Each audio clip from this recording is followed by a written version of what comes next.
आज हमने करना है chemical reactions of amine +2 chemistry का।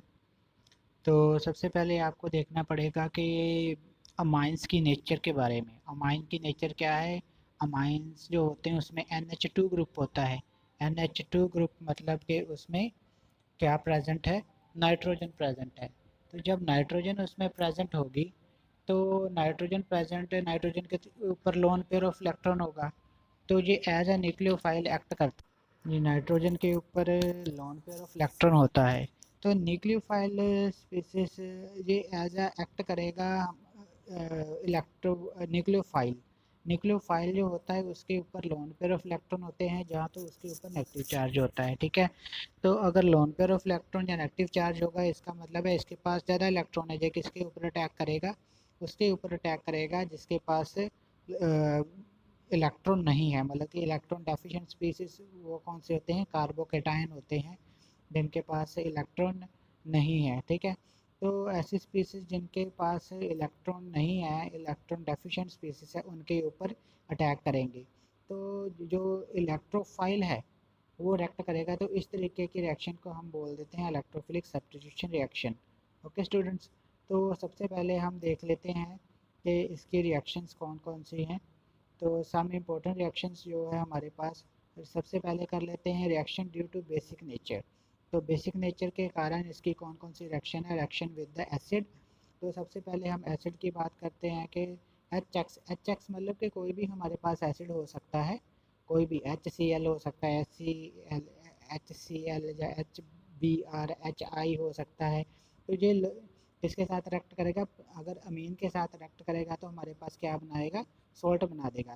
तो हाइड्रोजन जो है NH2 यहाँ है, तो NH3 हाइड्रोजन हो जाएंगे, एक साइड R लग जाएगा और एक साइड X लग जाएगा। तो जो ये वाला पोर्शन है ये पॉजिटिव पोर्शन है, और एक्स नेगेटिव हमारे पास नेगेटिव पोर्शन है। तो अगर पॉजिटिव और नेगेटिव दोनों प्रेजेंट हो तो हम उसे बोलते हैं हमारे पास ये सॉल्ट है। ये सॉल्ट फॉर्मेशन में हमारे पास बन गया है। सो ये हो गई salt formation, how it form the salt. So next देखो स्टूडेंट्स, तो आपके पास है इथाइलमीन प्लस HCl। इसी तरीके से एग्जांपल है, मान लो कि आपके पास HCl है और अमीन है, तो ये क्या बना देंगे हमारे पास? Ethyl ammonium chloride. क्या बन जाएगा? Ethyl ammonium chloride. इसी तरीके से हमारे पास एनलीन भी हो सकती है। तो यहाँ भी HCl जब रिएक्ट करेगा तो हमारे पास एक पॉजिटिव पार्ट बन जाएगा, तो एक नेगेटिव पार्ट बन जाएगा। ओके स्टूडेंट्स, तो इस तरीके से ये सॉल्ट फॉर्मेशन होती है। This show the basic nature of the amine. तो नेक्स्ट देखो, डबल सॉल्ट भी बनाते हैं। डबल सॉल्ट के बारे में हमने कोऑर्डिनेशन केमिस्ट्री में पढ़ा है। डबल सॉल्ट का जैसे कि सीधे के सीधा इसके साथ आके अटैच हो गया, मान लो कि PT के साथ PTCl4 के साथ रिएक्शन करवाई, तो डॉट लगा के हमने सीधे का सीधा उसको इसके साथ अटैच कर देना है। ठीक है, तो जस्ट हमने क्या किया है, यहाँ 2 है इसलिए यहाँ ब्रैकेट लगा के नीचे 2 लिख दिया। क्लोरीन 2 है, एक यहाँ से 2 से हमें पता चला कि इसमें क्लोरीन कितने हैं? 2 हैं, तो Cl2 लिख दिया डॉट PTCl4। उसको ऐसे भी लिख सकते हैं, बस हमें पता होना चाहिए इसमें से कोई भी चीज़ नहीं निकलेगी, सारी की सारी चीज़ें एडअप हो जाएंगी। तो सभी को हमने क्या कर दिया? एडअप कर दिया, तो हमारे पास ये वाला प्रोडक्ट बन गया। तो such type of product formed is called double salt. So next देखो student, reaction of alkyl halide of amine. Amine के ऊपर जो लोन पेयर ऑफ इलेक्ट्रॉन होता है, that is attack on the CH3। जो CH3 अल्काइल हैलाइड है उसके ऊपर अटैक करके हमारे पास ये वाला सॉल्ट बन जाता है। जब इस सॉल्ट को बेस के साथ रिएक्ट करवाते हैं तो हमारे पास डाई इथाइल अमीन बनता है। डाई इथाइल अमीन, डाई इथाइल अमीन, ये स्पेलिंग इन्होंने गलत लिखे हुए हैं, लेकिन ये है डाई इथाइल अमीन, साथ में removal of the HBr gas. इसी तरीके से अगर ये तो प्राइमरी अमीन था, सेकेंडरी अमीन भी हमारे पास रिएक्शन कर सकते हैं। सेकेंडरी अमीन CH3Br के ऊपर रिएक्ट करके इस तरीके से और बेस के साथ फिर आगे रिएक्ट कर सकते हैं, क्योंकि यहाँ जब तक नाइट्रोजन हाइड्रोजन रहेगा तो तब तक ये रिएक्शन होती रहेगी। तो आगे जब रिएक्शन की तो हमारे पास टर्शरी अमीन बन गया। तो ये है हमारे पास रिएक्शंस। तो आगे देखो, इसे बोलते हैं एग्जॉस्टिव मिथाइलेशन। ठीक है, क्या बोलते हैं? Exhaustive methylation. जब तक हमारे पास सॉल्ट नहीं बनता तब तक हमें उसकी रिएक्शन करवाते रहते हैं। सो नेक्स्ट देखो स्टूडेंट, एनिलीन भी है जो, वो भी अल्काइल हैलाइड के साथ रिएक्शन करके अगर उसमें CH3 है तो एक CH3 इधर से निकल के यहाँ से हाइड्रोजन एक निकल जाएगा और उसकी जगह क्या अटैच हो जाएगा, उसकी जगह CH3 अटैच हो जाएगा। तो CH3 अटैच हो गया। अगर और अल्काइल हैलाइड ऐड करेंगे तो इसमें से एक और CH3 लग जाएगा, क्योंकि यहाँ एक और हाइड्रोजन है नाइट्रोजन के साथ। ये भी नाइट्रोजन के साथ जो हाइड्रोजन है वो हट जाएगा और हमारे पास दो CH3 लग सकते हैं। अब कोई भी हाइड्रोजन हमारे पास नहीं है, तो इसलिए हमारे आगे क्या बन जाता है, अगर और CH3I के साथ रिएक्शन करवाएंगे तो नेक्स्ट क्या बन जाएगा, सॉल्ट बनेगा। जब जब तक हाइड्रोजन रहेंगे तब तक ये प्राइमरी, सेकेंडरी और टर्शरी में चेंज होता रहेगा। जब ख़त्म हो जाएंगे हाइड्रोजन नाइट्रोजन के साथ लगे हुए, तो तब हमारे पास सॉल्ट एंड पे बन जाएगा। ठीक है। सो नेक्स्ट देखो स्टूडेंट्स, बेंजोइलेशन। बेंजोइलेशन का मतलब क्या है कि C6H5 ग्रुप को इसके साथ लगाना। ठीक है, इथाइलमीन की को किसके साथ लगाना है हमने ग्रुप को, बेंजोइलेशन का मतलब कि एरोमेटिक अमीन लगा देनी। ठीक है। सो एरोमेटिक कंपाउंड को इंट्रोड्यूस करने के लिए हमारे पास रिएक्शन इन द पीरियडिंग। ठीक है। तो इसमें से यहाँ से एक हाइड्रोजन निकल जाएगा और यहाँ से एक H निकल जाएगा, तो हमारे पास -HCl हो जाएगा और बाकी का जो है वो कंबाइन कर जाएगा। तो जो बाकी का जो है कंबाइन कर गया। तो इसी तरीके से एनिलीन भी हो सकता है, यहाँ से एक HCl निकलेगा, यहाँ से एक H निकलेगा, तो HCl बाहर निकल जाएगा इन द प्रेजेंस ऑफ एनिलीन और हमारे पास ये प्रोडक्ट बन जाएगा। दिस प्रोडक्ट इज कॉल्ड बेंजीनालाइड और एन फिनाइल बेंजीनमाइड।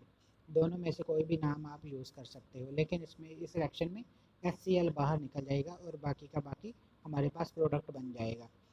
सो इस रिएक्शन को हम बेंजोलेशन को क्या बोलते हैं, स्कॉटन बोमेन रिएक्शन। अगर इथाइलमीन हो और हमारे पास फिनोल हो with benzoyl chloride in the presence of dilute aqueous sodium hydroxide, तो इसे बोल देते हैं स्कॉटन बोमेन रिएक्शन। तो this reaction is not given by the tertiary Amin. Tertiary अमीन ये रिएक्शन नहीं देते, क्योंकि acid chloride and acid anhydride, क्योंकि इसमें रिप्लेसेबल हाइड्रोजन नहीं है, मतलब कि इसमें से कोई हाइड्रोजन प्रेजेंट नहीं होता है नाइट्रोजन के साथ जिसको हटाया जा सके। सो नेक्स्ट हमारे पास से जो है that is a Heisenberg reagent. तो हेजनबर्ग रिएजेंट जो है वो कौन सा है हमारे पास, C6H5CO2Cl।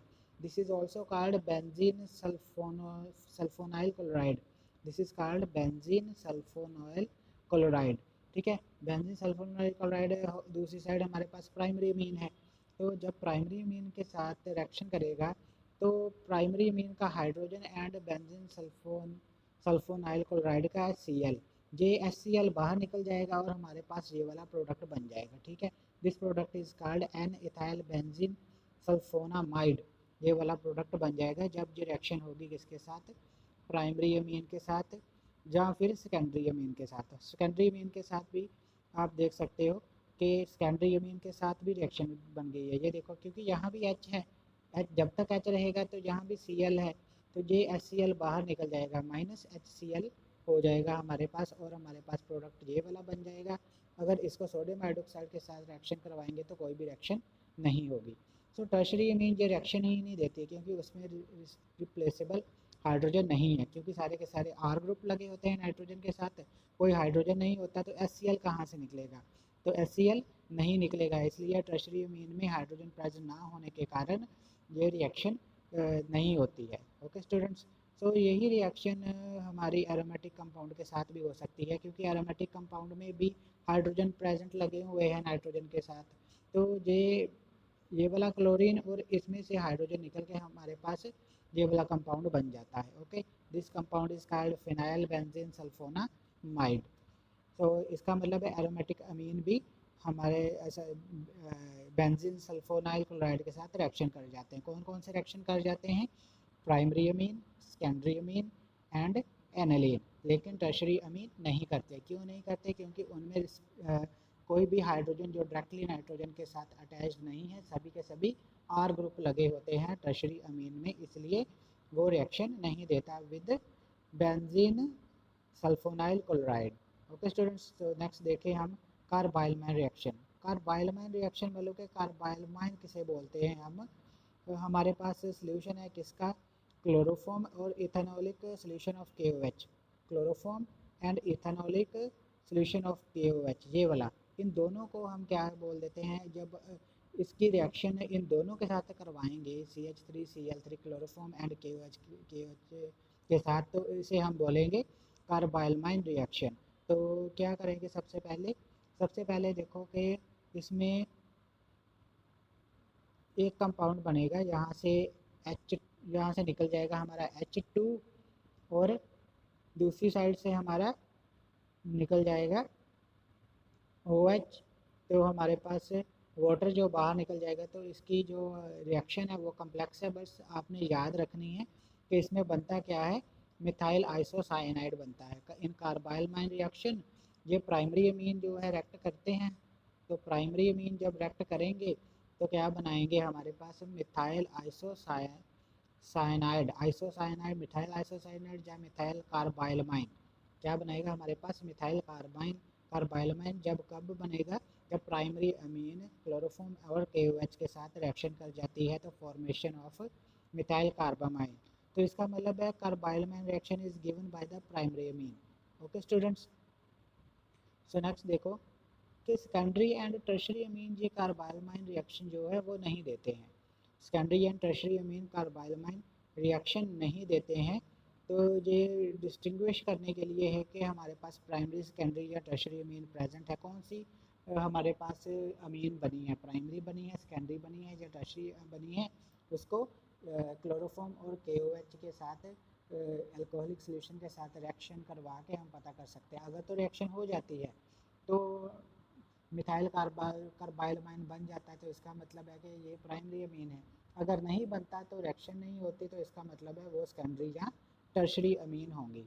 लेकिन ये रिएक्शन एरोमेटिक अमीन के साथ भी हो सकती है, क्योंकि यहाँ भी H2 प्रेजेंट है। तो जब H2 फाइन तो फिनाइल आइसोसाइनाइड बन जाएगा हमारे पास एरोमेटिक अमीन के साथ। Okay students, so this reaction is also possible with the aromatic amines. So next देखो स्टूडेंट्स हमारे पास क्या है।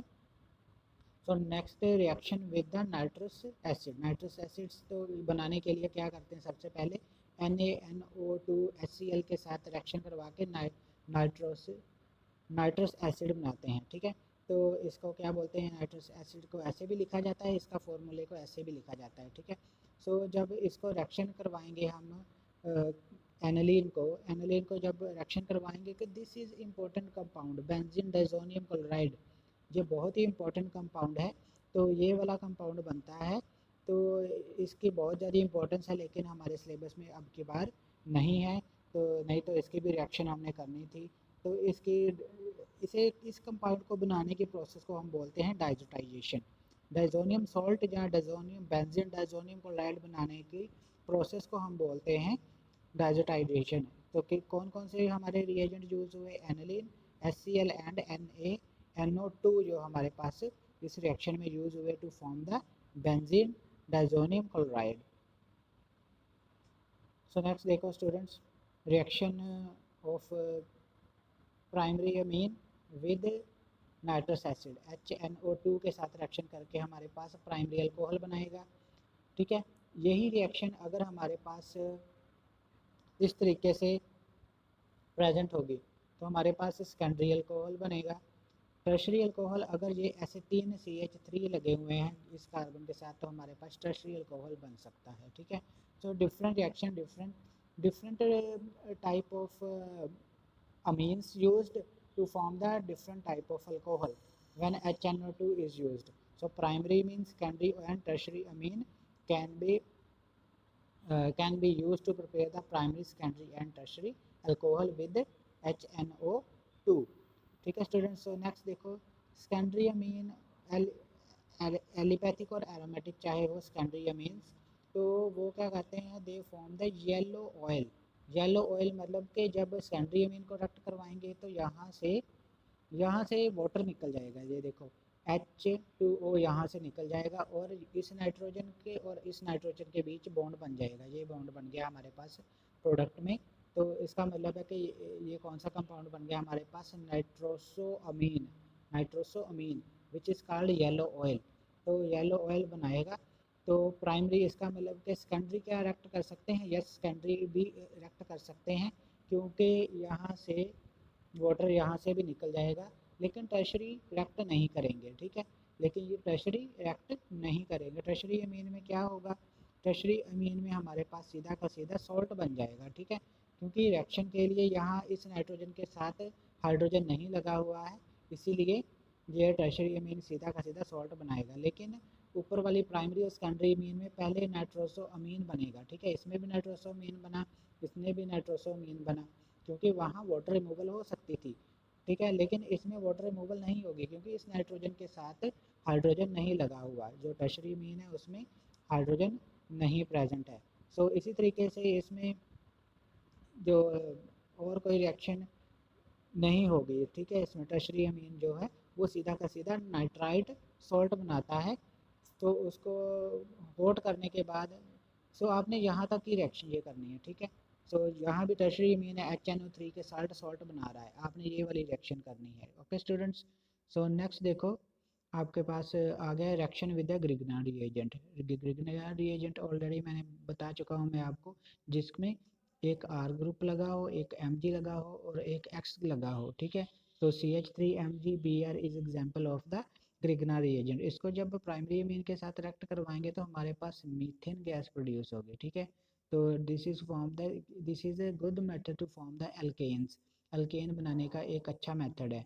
लेकिन ये भी रिएक्शन कर सकता है, इथाइल अमीन भी रिएक्ट कर सकते हैं हमारे पास ग्रिग्नार्ड रिएजेंट के साथ, तो they will also form the ethane, ठीक है।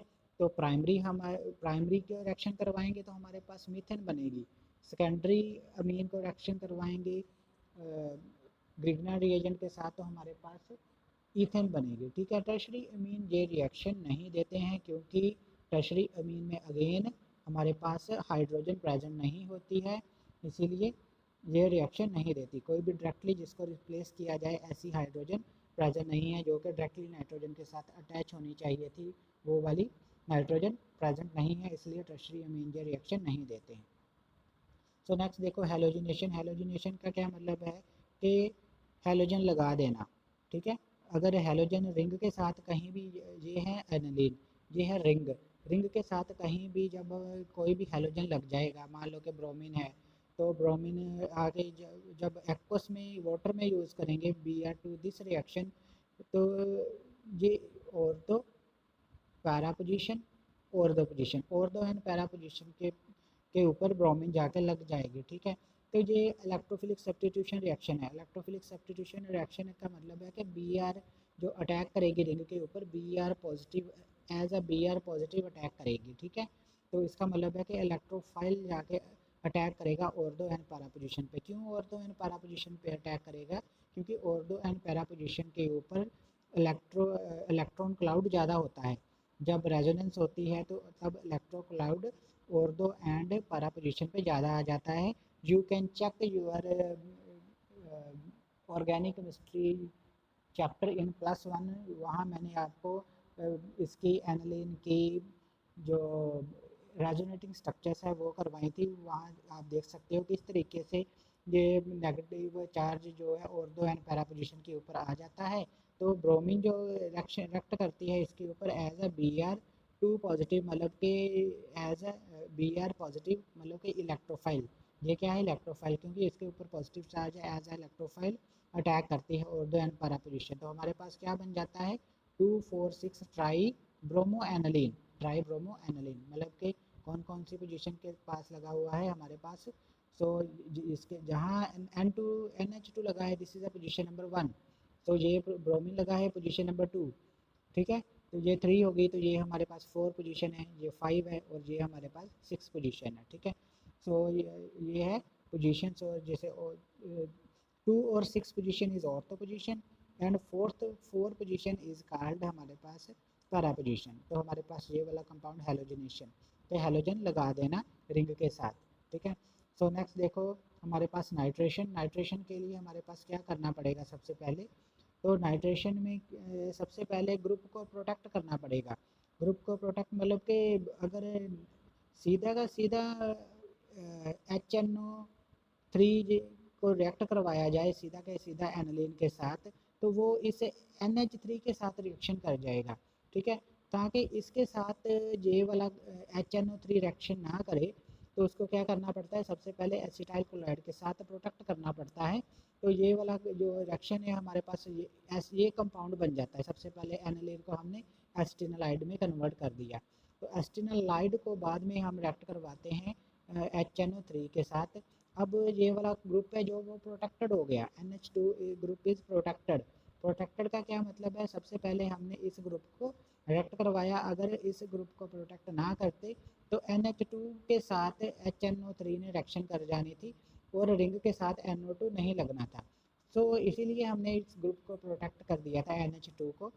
अब क्या करना है, अब हम नाइट्रेशन कर सकते हैं। अब NH जो ग्रुप के NH2 के साथ तो रिएक्शन नहीं कर सकते क्योंकि हमने एनालिन को एसिटिनालाइड में कन्वर्ट कर लिया।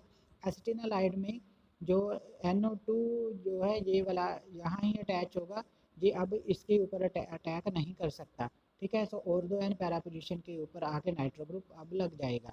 सो HNO3 in the presence of H2SO4 at some temperature, तो हमारे पास बन जाएगा ortho and para nitro aniline. Okay students, तो लेकिन ग्रुप बाद में ग्रुप हटा दिया जाता है। देखो जब बाद में क्या किया जाता है, reaction water in the presence of acid किया जाता है, तो उसके बाद ये वाला ग्रुप हट जाता है, तो हमारे पास हमारा ortho and para nitro aniline बन गया। तो इसका मतलब है कि रिंग में हमने NO2 ग्रुप लगा दिया, तो दो प्रोडक्ट बन गए, एक ऑर्थो प्रोडक्ट बन गया, एक पैरा प्रोडक्ट बन गया।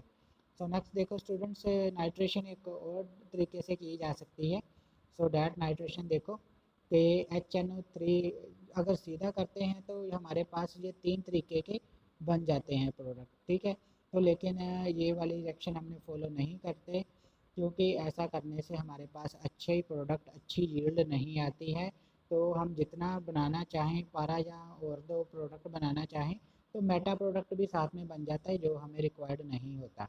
ओके स्टूडेंट्स, सो नेक्स्ट है हमारे पास सल्फोनेशन। सल्फोनेशन मतलब कि SO3H पॉजिटिव जो है रिंग के साथ लगाना, SO3H पॉजिटिव रिंग के साथ लगा देंगे तो उसे बोलते हैं सल्फोनेशन। तो देखो नेक्स्ट में हम सल्फोनेशन में करते हैं हाउ सल्फोनेशन। देखो सल्फोनेशन में क्या है, H2SO4 के साथ रिएक्शन करवाई तो सबसे पहले हमारे पास एनालिन हाइड्रोजन सल्फेट बना।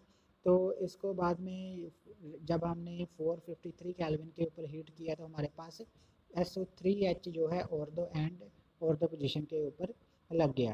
तो this can exist in this form also, लेकिन आपको ये फॉर्म लिखने की ज़रूरत नहीं है, यहाँ तक आपको पता होना चाहिए, ठीक है। ओके स्टूडेंट्स, सो नेक्स्ट है हमारे पास कैटालिटिक हाइड्रोजनेशन। कैटालिटिक हाइड्रोजनेशन का मतलब क्या होता है कि इन the presence of catalyst hydrogen जो है उसको लगा देना, ठीक है। जब हाइड्रोजन यहाँ रिएक्ट कर जाएगा तो वो हाइड्रोजन सारी की सारी पोजीशन के सारे की सारी नाइट्रोजन के साथ लग जाएगा, ठीक है। इसको छोड़ के बाकी सारी की सारी रिंग में लग जाएगा तो हमारे पास साइक्लोहेक्सेनमीन बन जाएगा। एनालिन से हमने क्या बना लिया, cyclohexanamine when reacted with the H2 in the presence of nickel catalyst at 573 Kelvin. Okay students, so these are about the reactions of uh, amine with different compounds to form the different products. Okay students, so these are the chemical reactions, these were the chemical reactions of amine. Thank you very much.